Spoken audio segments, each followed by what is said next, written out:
J'espère que ça va. Je prends le temps de me poser.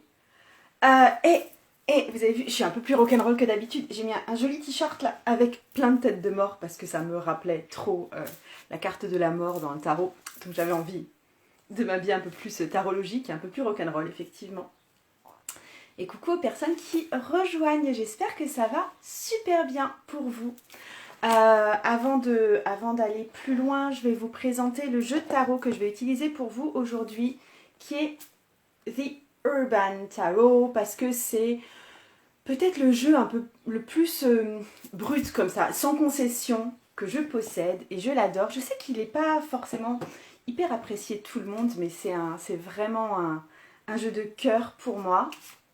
Et puis aujourd'hui, je vais faire un tirage de tarot où je vous conseille de... Enfin, je vous conseille pas, je vous demande de choisir entre... Est-ce que moi, je vous fais le tirage 1? Est-ce que je vous fais le tirage 2? Est-ce que je vous fais le tirage 3? Donc, vous choisissez dans votre tête si vous êtes ou 1 ou 2 ou 3. Et puis, je vais juste attendre encore un petit peu que les personnes nous rejoignent tranquillement. Allez, on est 9 là. J'attends qu'on soit, je sais pas, 10, 15. Je vais attendre un tout petit peu. Ah, Tarot et Potin, tu l'adores ce tarot-là. Franchement, c'est un grand jeu fondateur pour moi. Mais comme j'ai dit, je sais bien que c'est pas forcément un jeu qui est apprécié de tout le monde. Il est effectivement hyper urbain. Là, il y a, je sais pas si vous voyez, mais il y a Tempérance, la vraie carte de Tempérance Rider-Waite-Smith qui est dessinée, qui est taguée sur un mur. Salut tout le monde!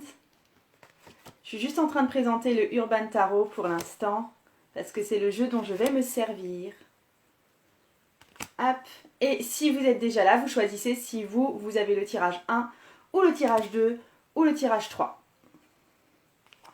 Puis je vais vous donner une petite explication avant de commencer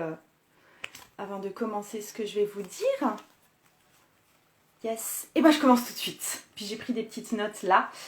Donc, aujourd'hui, je te fais un tirage qui te sert quand tu te sens bloqué dans une situation. Je parle pas du genre de demande qu'on me fait quand on me dit « Oh, j'ai un blocage par rapport à un projet que j'ai. » Par exemple, j'ai un blocage pour tomber enceinte, j'ai un blocage pour gagner de l'argent, j'ai un blocage pour développer mon entreprise. Je suis pas du tout en train de parler de ce type de blocage-là. Je parle là du fait de se sentir coincé dans une situation qu'on a sans doute provoquée au départ, mais en tout cas dans laquelle maintenant on se sent enfermé. On se dit maintenant j'ai pas le choix de rester dans cette situation-là et on ne réfléchit même pas à l'éventualité qu'il puisse y avoir autre chose pour nous que ce truc, que cette case, que cette boîte dans laquelle on s'est enfermé. Là, ça va être un tirage pour sortir de cette boîte dans laquelle vous êtes enfermé. Pour ceux qui arrivent, vous choisissez tirage 1, tirage 2, tirage 3. Je te donne des exemples de situations dans lesquelles tu peux te retrouver enfermé et où tu te dis que tu n'as pas le choix, où tu ne penses même pas à l'opportunité d'en sortir. Ça peut être le fait d'avoir fait de longues études qui débouchent sur un travail et du coup tu te sens quelque part obligé de rester dans ce travail. Ça peut être aussi rester enfermé dans un couple qui ne marche pas, quelqu'un avec qui tu as fondé une famille, tu te rends compte que ça ne marche pas du tout, mais tu n'as pas le choix, tu y restes.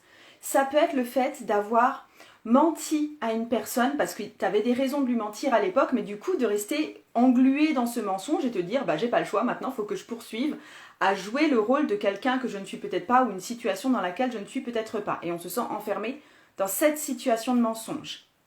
Ça peut être le fait de se sentir obligé de garder le contact, soit avec un ami, soit avec un groupe d'amis, soit avec un groupe familial, soit avec un membre de la famille. On se sent obligé, on se dit j'ai pas le choix de rester en contact, de voir régulièrement tel type de personne, et on se laisse même pas l'opportunité de réfléchir au fait de sortir de cette situation. Autre situation enfermante dans laquelle vous pouvez peut-être être, c'est le fait d'avoir une dette pour un objet ou quelque chose dont finalement vous ne voulez pas, dont finalement vous ne retirez pas tant de bénéfices que ça, et vous vous sentez quand même obligé d'honorer votre dette et de rester dans cet engagement financier. Voilà pour la situation, le point de départ. C'est cette sensation d'enfermement dans une situation dans laquelle vous dites mais je n'ai pas le choix, je n'ai pas d'autre choix que de rester là-dedans. Et si vous voulez que le travail que je fais avec vous soit efficace pour le tirage de tarot que je vais vous faire, j'aimerais que vous pensiez à une situation dans laquelle vous vous dites « mais j'ai pas le choix de rester là-dedans. J'ai pas le choix de continuer à voir mon père. J'ai pas le choix de continuer à rester en couple avec cet homme-là. Je n'ai pas le choix que de rester dans ce boulot qui finalement ne me plaît pas tant que ça. Je n'ai pas le choix que de continuer à payer ce truc qui m'emmerde. Tu vois, j'aimerais que tu choisisses, toi, une situation dans laquelle tu te sens enfermé, où tu te dis que tu n'as pas le choix. Ok ? Ensuite, avant de... attends, je rapproche ça de moi, je me sentirai mieux. Le tirage... Enfin non, attends, comment est-ce que je vais procéder? Donc déjà, tu choisis 1 ou 2 ou 3 avec ta situation en tête, la situation toi où tu te sens enfermé en tête. D'accord? Et ensuite, je voulais juste te dire le principe de départ sur lequel j'ai construit le tirage de tarot que je vais te livrer. Pour moi, il va falloir que tu prennes conscience qu'il y a un prix que tu payes et que tu payes chaque jour à rester dans une situation que tu détestes profondément. Ok? Et il y aura un prix de toute façon à payer si tu veux sortir de cette situation. Tu vas peut-être perdre quelqu'un, l'amitié de quelqu'un, tu vas peut-être perdre de l'argent, tu vas peut-être... Enfin voilà, il y aura un prix à payer. Tu vas peut-être perdre une partie de ta réputation. Mais si tu veux t'extraire de cette situation, il y a aussi un prix à payer.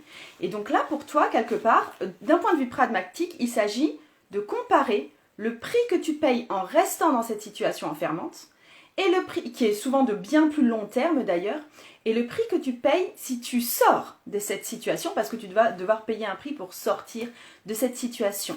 Donc tu vas devoir définir ces prix-là, affronter la situation pour ce qu'elle est, et ensuite décider si tu veux continuer à payer sur le long terme quelque chose qui t'enferme, ou si tu préfères trancher dans le vif et payer sur le court terme quelque chose qui va permettre de te libérer.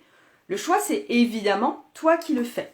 Donc, mais en fait, le fait de se poser la question dans ces termes, quand on s'est enfermé, de se poser la question de quel est le prix que je paye maintenant, quel est le prix que je vais payer si j'en sors, ça te permet de faire ton choix de façon beaucoup plus éclairée et ça te permet de sortir de l'impasse et d'une certaine posture de soumission. Hi, El Goliath. I'm using today the Urban Tarot. I don't know if you know that. It's an amazing deck too. Et du coup, j'ai perdu le fil. Ouais, ça permet de sortir de cette posture de soumission à une situation d'enfermement. Ok? Donc, je te donne les positions de tirage, si jamais tu veux aussi faire ça chez toi, parce que c'est tout à fait possible. Donc, point de départ, tu penses à un élément qui t'enferme, à une situation où tu te sens dans une petite cage, à une situation où tu te dis « je n'ai pas le choix de subir ça ou d'être comme ça ». Et première carte, c'est le prix que tu payes à rester où tu es. Deuxièmement, c'est le prix que tu vas payer pour sortir de cette situation, si tu sors de cette situation. Et le bénéfice aussi que tu aurais à sortir de cette situation. Ok? Donc, tout le monde, vous choisissez 1 ou 2 ou 3. Et vous pensez à une situation dans laquelle vous vous sentez enfermé. Vous sentez que vous n'avez pas le choix. Ok? Donc, petit 1, je vous fais un tirage de tarot. Et j'espère que vous allez bien. Hop. Alors, tirage pour les 1. J'aimerais que vous pensiez, s'il vous plaît, à une situation dans laquelle vous vous sentez dans une petite case, où vous sentez que vous n'avez pas le choix, où vous sentez que vous êtes un peu enfermé et que vous subissez cet enfermement. Et moi, je vous tire une carte du Urban Tarot. Et quand j'ai parlé en anglais, je faisais coucou à Monsieur El Goliath qui venait de nous rejoindre.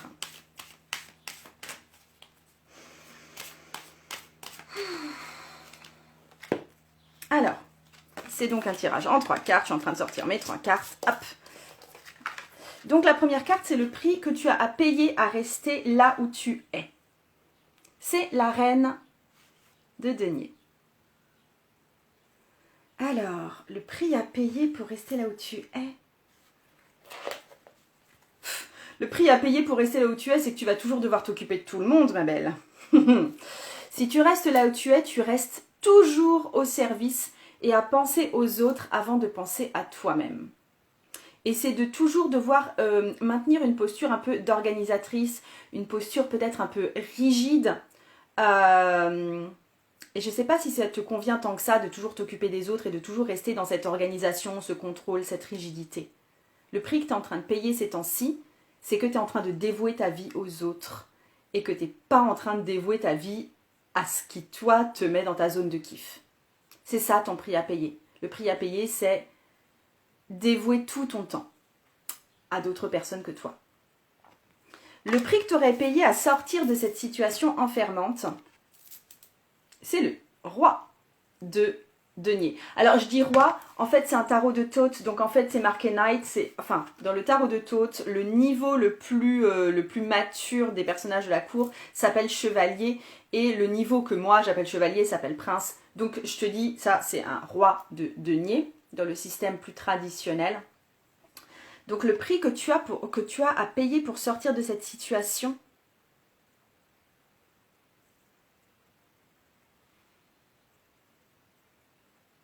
il y a un truc de... Le prix à payer pour moi, c'est une espèce d'affirmation d'autonomie. Tu vas devoir développer quelque chose qui va te permettre d'être pleinement autonome. Et ce quelque chose ne va pas forcément plaire à tout le monde. Je veux dire, un chef cuisinier, ça n'a pas une attitude, ça peut avoir une attitude très conviviale, effectivement, mais c'est pas forcément sympa avec tout le monde non-stop. Hein. Ça peut vraiment assumer sa posture de chef aussi. Donc il y a le prix à payer, c'est aussi le prix de paraître peut-être pas super sympa et le prix de devoir faire les démarches pour toi être complètement autonome. Le prix à payer, c'est tout le chemin que tu as à parcourir pour devenir pleinement autonome et ne plus avoir des gens qui sont à faire les petits piou-piou autour de toi. Et c'est un prix qui n'est pas évident à payer, hein, parce que effectivement ça te place, le plus dur prix à payer, là je trouve que c'est assumer d'avoir une posture, une personnalité qui des fois n'est pas sympa. Et je pense que c'est ça qui te fait le plus de mal. La différence entre ces deux, c'est qu'il y en a un qui te maintient dans une posture sympa que tout le monde aime ou recherche, et être dans la posture de quelqu'un qui va être plus solitaire, qui va peut-être être plus dans son coin, et qui va peut-être être considéré comme pas sympa. C'est ça ton prix à payer, si tu veux sortir de cette situation où tu es tellement au service. Mais par contre, le bénéfice que tu aurais si tu sors de cette situation enfermante, qu'est-ce que ce serait? C'est un as d'épée. Tu retrouves ta liberté de choix et ta liberté de penser. Tu retrouves ta liberté de dire ce que tu veux. Tu retrouves ta liberté de définir ta direction. Et surtout de dire ce que tu veux. C'est surtout une histoire de prise de parole là, je trouve. Tu as le droit, enfin, de dire ce que tu veux. Ça peut être vraiment pas mal. Yes. Pour celles qui sont là et celles et ceux qui sont là, je vous rappelle que je suis en solde, hein, c'est en lien dans mon profil. Donc vous allez vérifier s'il n'y a pas un cours chez moi qui vous plaît. Particulièrement si vous voulez apprendre à tirer le tarot, l'initiation au tarot intuitif, c'est en solde aussi à moins 40%. C'était le moment pub. Donc, les numéros 2. Petite numéro 2 ou petit numéro 2, j'aimerais que tu penses à une situation dans laquelle tu te sens enfermé.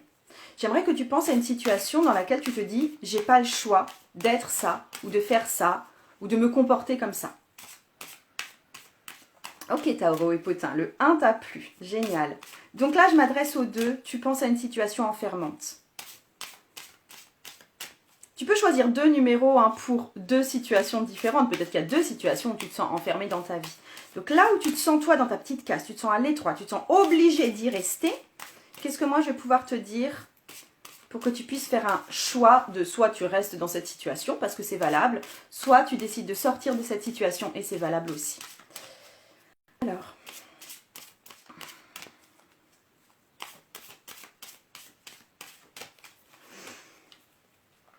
Alors, première carte, le prix que tu payes en restant dans cette situation, c'est que tu es toujours considéré comme, pour le coup, non autonome, comme une espèce de gamine, comme une espèce d'irresponsable.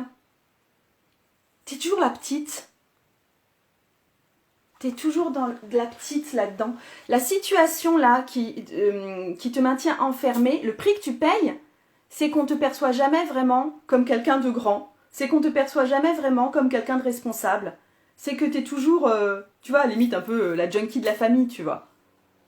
T'es toujours un petit peu la personne sur qui on peut pas compter, mais qu'on va beaucoup aimer, hein, parce que c'est pas d'amour, hein, cette carte-là. Mais c'est plus, on ne te considère pas, on ne te donne pas tout le respect qui t'est peut-être dû.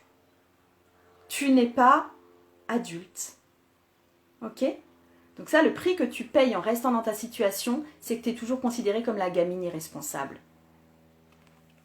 Le prix à payer pour sortir de cette situation enfermante, c'est la reine. On a beaucoup de personnages en fait, que ce soit le fou ou des personnages de la cour. C'est la reine d'épée.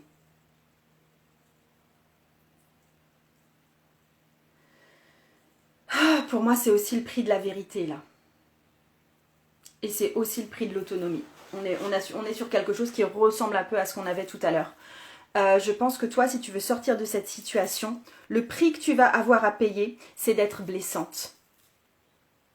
Mais vraiment blessante, plus qu'avant. Avant, c'était plus autonomie. Là, c'est plus être blessante. Et du coup, éventuellement, de devoir perdre certaines personnes de ton entourage proche. Ou te faire un peu insulter, tu vois. Je pense que là, le prix à payer, c'est du désaccord. C'est de la franchise excessive.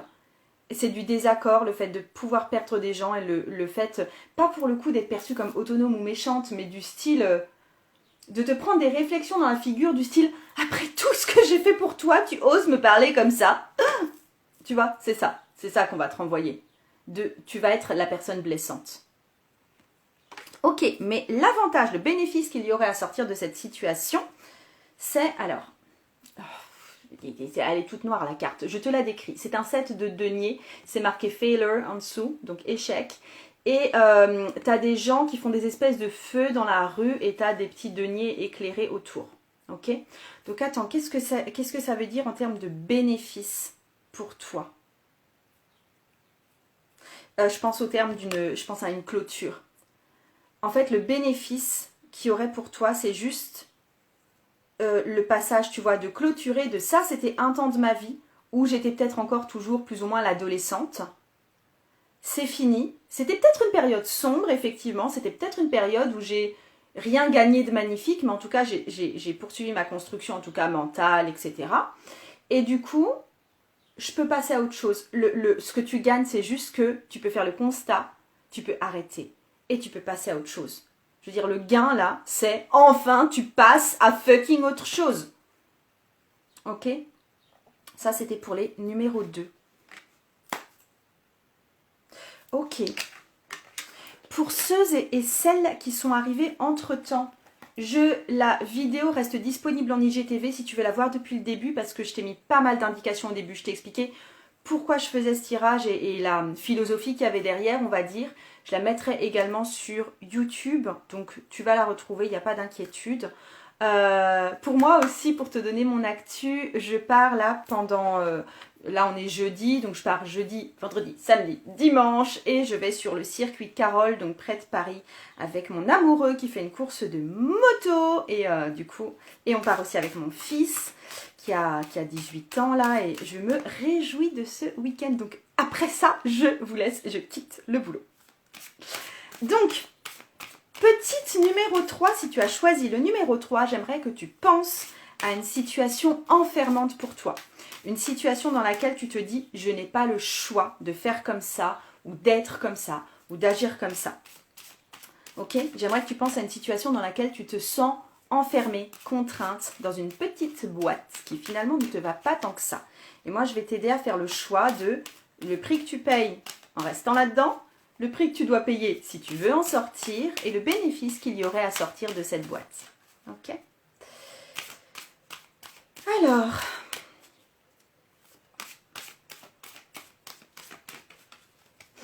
petite numéro 3. C'est parti.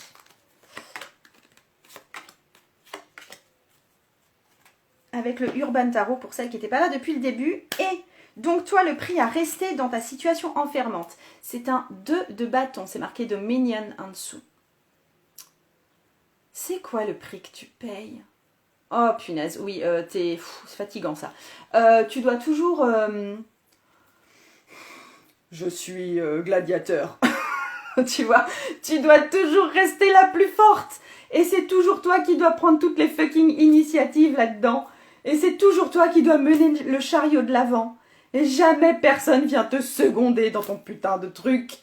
Tu vois, c'est ça le truc, le prix que tu payes en ce moment. C'est que tu es obligé d'être tout le temps musclore. Oh, ce tirage est fait pour moi. Moi, je suis tout le temps Margot Costaud. Et ouais, le prix que tu payes en ce moment, c'est un prix d'épuisement parce que tu dois toujours être forte à la place des autres, parce que tu dois toujours prendre des initiatives à la place des autres, parce que tu dois toujours mener la barque à la place des autres. C'est toi qui es le cheval qui tire toute la grosse charrue qui est derrière toi. Et tout le monde se la coule un peu douce, parce qu'on se dit, de toute façon, t'es un bon cheval, pourquoi est-ce qu'on se décascasserait? En plus, tu adores faire ça, n'est-ce pas? T'adores être la plus forte, t'adores prendre toutes les initiatives, et t'adores prendre toute la responsabilité. Allez, va devant. Dominion, ok? Ok, donc ça c'est le prix que tu payes en ce moment, et la mauvaise nouvelle, c'est que si tu restes là-dedans, ça ne va pas s'arrêter. Tu seras toujours celle qui tire la charrette. Qu'est-ce que le prix à payer pour sortir de ça, c'est un 8. C'est un 8 de coupe. Ce tirage est fait pour moi. Ce tirage est un 8 de coupe marqué Indolence en dessous. Et tu vois clairement une personne qui est devant un poste de... Enfin, on s'imagine soi-même à un poste de travail. Tu vois, avec les petites post-it, l'ordinateur. Mais clairement, on glande, on fait des piles avec des gobelets. On en fait tomber la moitié. Et c'est le Bronx. Donc... indolence. Si tu sors de cette situation, le prix à payer, c'est que toi, tu vas te sentir comme une grosse feignasse. Et peut-être qu'on va te reprocher, que les autres vont te reprocher autour d'être une grosse feignasse aussi. Ah mais comment ça, t'as plus fait ça? Ah mais normalement tu le faisais? Pourquoi tu le fais plus? On va te reprocher ton désinvestissement, ta fainéantise. On va te demander ce que tu as foutu de ta journée. Ok? Et non seulement on va te le renvoyer de l'extérieur comme ça parce qu'on va te faire des reproches ou remarques, mais toi aussi, tu vas devoir passer par le stade de te sentir inutile, cradoc et grosse feignasse. Est-ce que tu es prête à affronter ce passage-là? Parce que si tu traverses ce passage-là, tu vas te retrouver dans le 6 de bâton. Ça, c'est le bénéfice à sortir de cette situation de ça. Ok? Le bénéfice à sortir de cette situation enfermante et à, du coup, payer le prix pour sortir de cette situation enfermante, c'est que finalement, tu retrouves un certain sens du drive, tu arrives à mener à bien des projets sur lesquels tu avais mine de rien pas tant de temps à investir que ça, tellement tu étais prise ailleurs. Et du coup, de retrouver une forme de j'y arrive, de yes, j'arrive à faire des trucs pour moi. J'arrive à, je sais pas, à changer de maison parce que je voulais changer de maison. J'arrive à gagner de l'argent parce que je voulais gagner de l'argent. J'arrive à rencontrer un mec parce que je voulais rencontrer un mec. Tu vois, un truc de j'y arrive enfin. Mais c'est aussi parce que tu tires plus une charrette de 1000 kilos derrière, tu vois. Donc il y a ce truc de... et aussi, je pense que... il y a un truc intuitif, tu vois, dans les bâtons aussi. Il y a un truc où en étant plus celle qui est forte pour tout le monde, tu peux retrouver toi-même ton intuition, ton fil conducteur, de mieux savoir ce qu'il faut faire et comment tu dois gérer ta propre énergie pour passer cette ligne d'arrivée. Ok? Et j'en ai fini, petit 3. J'espère que ça t'a été utile. J'étais contente de te faire ce tirage ce matin avant de partir sur mon marathon week-end là. Donc, je t'ai dit, tu retrouves la vidéo IGTV YouTube si tu n'as pas pu tout voir et si tu n'as pas surtout pu avoir les explications du début parce que je t'indique comment j'ai élaboré ce tirage. Je te dis aussi que tous mes cours, une grande partie de mes cours sont en solde ces temps-ci. Tu vas voir ça au lien dans mon profil. Et il y en a qui me posent beaucoup la question de « Mais où sont les cours sur le travail de l'ombre ?» Ça revient bientôt. Je vais bientôt refaire un temps là dans mon entreprise où je vais parler de travail de l'ombre, où je vais donner des outils supplémentaires. Il y a un PDF qui est en cours de construction notamment. Donc ça revient. Tu surveilles ta boîte mail parce que c'est dans pas si longtemps que ça. Et je te fais des gros bisous. Et merci pour tous les petits merci que vous m'envoyez. Ça fait toujours super chaud au cœur. Et pour celles qui n'étaient pas là au début, vous avez vu, j'ai mis mon t-shirt de la mort. C'est le t-shirt de la mort dans le tarot. À tout bientôt. Ciao.